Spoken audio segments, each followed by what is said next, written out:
পশ্চিম এশিয়ায় উত্তপ্ত পরিস্থিতি, আর এই পরিস্থিতিতে এবার ভারতীয়দের জন্য জারি করা হয়েছে অ্যাডভাইজারি। ইসরায়েল ও ইরানে থাকা ভারতীয়দের জন্য অ্যাডভাইজারি জারি করা হলো। ইসরায়েল এবং ইরানে থাকা ভারতীয়দের জন্য এবার অ্যাডভাইজারি জারি করা হয়েছে বলেই জানতে পারা যাচ্ছে। নয়াদিল্লির তরফ থেকে এই অ্যাডভাইজারি জারি করা হয়েছে। ভারতীয়দের জন্য এই অ্যাডভাইজারি জারি করা হয়েছে।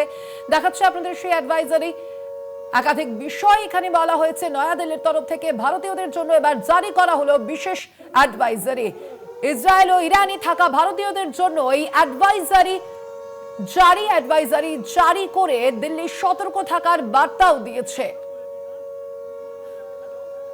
বর্তমানে উত্তপ্ত হয়ে উঠেছে পশ্চিম এশিয়ার পরিস্থিতি। আপনারা জানেন ইতিমধ্যে ইরান এবং ইসরায়েলের মধ্যে যে যুদ্ধ পরিস্থিতি একাধিক বার আমরা দেখেছি ইতিমধ্যেই যে প্রত্যাঘাত এবং পাল্টা প্রত্যাঘাতের হুঁশিয়ারি দিয়েছে দুই পক্ষই। অর্থাৎ একদিকে যেমন ইরানের আমরা দেখেছি ইতিমধ্যে ইরানের যে সর্বোচ্চ নেতা আয়াতুল্লাহ আলী খামেনির মৃত্যুর ঘটনা, এবং সেই মৃত্যুর ঘটনার পরেই কিন্তু ইরান জানিয়ে দিয়েছে আমেরিকা এবং ইসরায়েলকে কিন্তু ছাড়া হবে না, পাল্টা প্রত্যাঘাত চালানো হবে। আর অন্যদিকে ইতিমধ্যেই মার্কিন প্রেসিডেন্ট ডোনাল্ড ট্রাম্প তিনিও কিন্তু জানিয়ে দিয়েছেন যে প্রত্যাঘাত হলে পাল্টা প্রত্যাঘাতের হুঁশিয়ারি দিয়েছেন মার্কিন প্রেসিডেন্ট ডোনাল্ড ট্রাম্প। আর ঠিক এই পরিস্থিতিতে এবার ভারতীয়দের জন্য জারি করা হয়েছে অ্যাডভাইজারি। আপনাদের সামনে তুলে ধরছি সেই অ্যাডভাইজারি।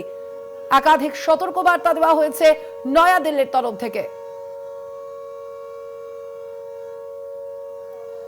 ইসরায়েল ও ইরানে থাকা ভারতীয়দের জন্য এই অ্যাডভাইজারি জারি করা হয়েছে। অ্যাডভাইজারি জারি করে দিল্লি সতর্ক থাকার বার্তা দিয়েছে। শনিবার সকাল থেকে আমরা দেখেছি ইরানকে টার্গেট করে হামলা চালায় ইসরায়েল, এবং পাল্টা ইরান জানিয়ে দিয়েছে প্রত্যাঘাতও কিন্তু করা হবে। ইরান জানিয়ে দিয়েছে ইসরায়েল এবং আমেরিকাকে কোনোভাবেই ছাড়া হবে না বলে জানিয়েছে ইরান।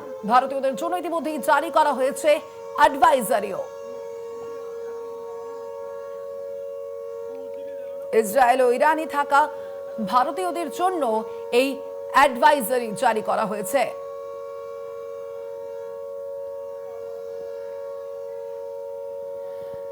আমরা টেলিফোনে যোগাযোগ করতে পেরেছি আন্তর্জাতিক সম্পর্ক বিশেষজ্ঞ রাজকুমার কোঠারির সঙ্গে। রাজকুমার বাবু, যেভাবে আমরা দেখতে পাচ্ছি পশ্চিম এশিয়ার যে পরিস্থিতি তা কিন্তু ক্রমশই উত্তপ্ত, ঠিক কোন দিকে যাচ্ছে পরিস্থিতি, কি মনে করছেন?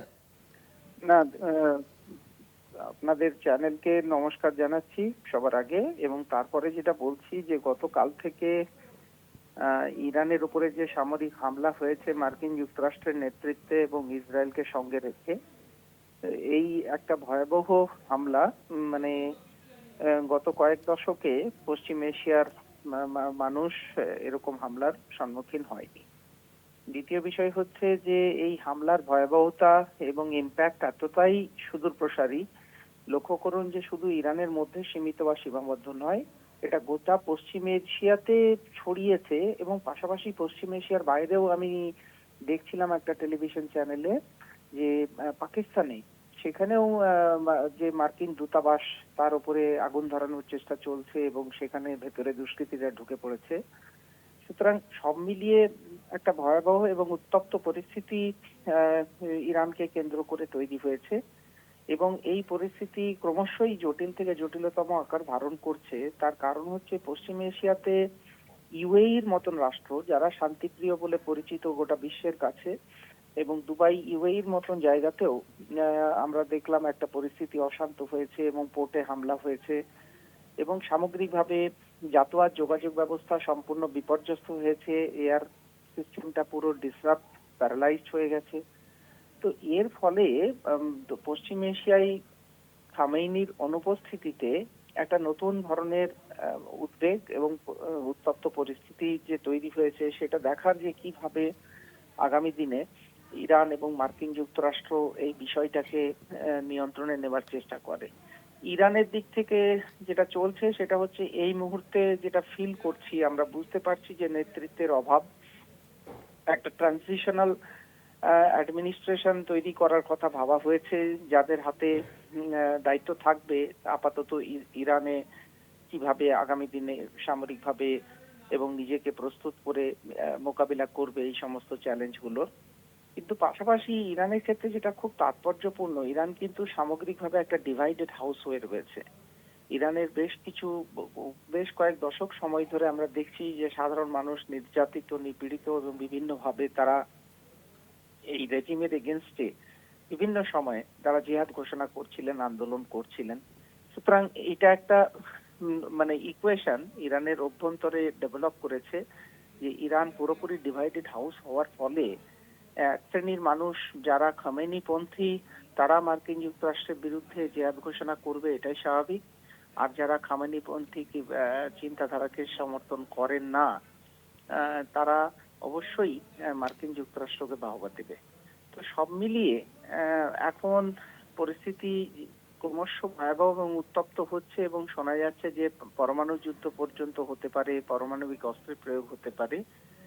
এই সবটাই কিভাবে পরিস্থিতি ইভলভ করছে এবং ইরানে কারা দায়িত্ব নিয়ে শান্তি স্থাপনের জন্য কি উদ্যোগ নিচ্ছে, নাকি তারা মার্কিন যুক্তরাষ্ট্র এবং ইসরায়েলের হামলার প্রত্যাঘাত কনস্ট্যান্ট চালিয়ে যাবে, সেই বিষয়টার উপর নির্ভর করছে আগামী দিনে পরিস্থিতি কোন দিকে যাবে। যদি একটা কম্প্রোমাইজিং মোডে ইরান যায়, যেটা আগামী দিনে যেতে বাধ্য হবে ইরান, কারণ রাশিয়া এবং চীনের মতন সামরিক শক্তি, বড় শক্তিরাও কিন্তু এই মুহূর্তে খুব বেশি যে অ্যাক্টিভলি ইরানকে পাশে দাঁড়িয়েছে তা নয়, তারা শুধু ইরানের কাছে প্রতি সমর্থন জানিয়েছে, যে ইরানের পাশে সমর্থন জানিয়েছে, কিন্তু ফিজিক্যালি সামরিক দিক থেকে ইরানকে কোনো সাহায্যের প্রতিশ্রুতি এখনো পর্যন্ত কিন্তু দেয়নি।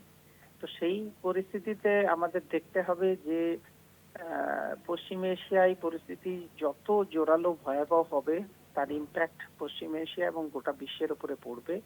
এবং ভারতবর্ষের প্রচুর নাগরিক, প্রচুর মানুষ শুধু ইরানে নয়, পশ্চিম এশিয়াতেই রয়েছে বিভিন্ন দেশগুলোতে। তো তাদের ক্ষেত্রে ভারত সরকার একটা অ্যাডভাইজারি জারি করেছে, সেটা ঠিকই, কিন্তু এখন নির্ভর করছে যে পরিস্থিতি কতটা জটিল, কতটা ভয়াবহ হয় এবং সেই অনুযায়ী ভারত সরকার সিদ্ধান্ত নেবে যে সেখানকার মানুষদেরকে উদ্ধার করে ভারতে প্রত্যাবর্তন করে নিয়ে আসবে কিনা। কিন্তু এক্ষেত্রে একটা বৃহত্তম চ্যালেঞ্জ ভারত সরকারের কাছে, সেটা হচ্ছে পরিস্থিতিটা শুধু ভয়াবহ ইরানের মধ্যে নয়, যেটা আমি বলার চেষ্টা করছি, গোটা পশ্চিম এশিয়াতেই। তাহলে যদি রেস্কিউ করতে হয় তাহলে তো গোটা পশ্চিম এশিয়ায় ভারতীয়দের রেস্কিউ করতে হবে। সেখানে মানে সংখ্যাটা শুধু ভাবুন, আপনি 10টা 5টা 20টা 50টা প্লেন দিয়েও সেই মানুষদেরকে তো আনা অসম্ভব।